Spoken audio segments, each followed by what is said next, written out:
One thing that we're still looking at for unmet needs in breast cancer is sequencing of our antibody-drug conjugates. We know they have good efficacy in this disease state with breast cancer, but which one should we give first, and is one still effective after you do one ADC? I know we talk about switching payloads between the different ones. Do you give chemotherapy in between or not? There's still a lot of unanswered questions with what is the appropriate sequencing for the antibody-drug conjugates. Another unmet need is, what do you do when patients harbor more than one mutation? So for example, in our early stage breast cancer, hormone receptor positive, HER2 negative disease, what if a patient does have an ESR1 and a PIK3CA mutation?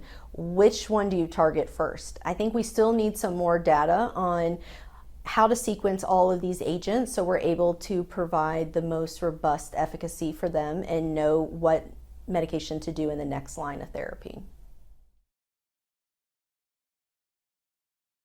In breast cancer now, we're seeing that treatment is really personalized. One role that pharmacists can play is making sure we are doing appropriate testing in these patients. For example, in the metastatic, HR positive, HER2 negative breast cancer setting, making sure at that first progression we are sending off for tissue or doing ctDNA in order to see if any biomarkers have been mutations have been acquired in that progression.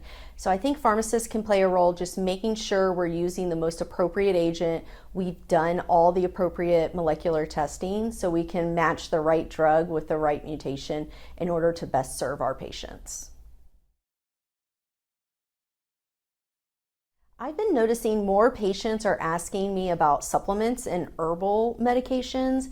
So as an oncology pharmacist, when I meet with patients, I make sure to find out all the medications they're taking, not only just the prescribed medications, but the ones that they're getting over the counter. So I go through the importance of patients letting us know everything they're taking, just so I can make sure there's not an interaction with the medication that we are prescribing them. I also think it's important up front to tell patients, if you do start any new medications, anything over the counter or a new prescription, I give them my phone number and tell them, just give me a quick call. I can look it up in just a few minutes and tell you if it's okay to take or not. I want to make sure what we're doing for our patients is safe and that other medications they're taking don't interfere with the best treatment in order to treat their breast cancer.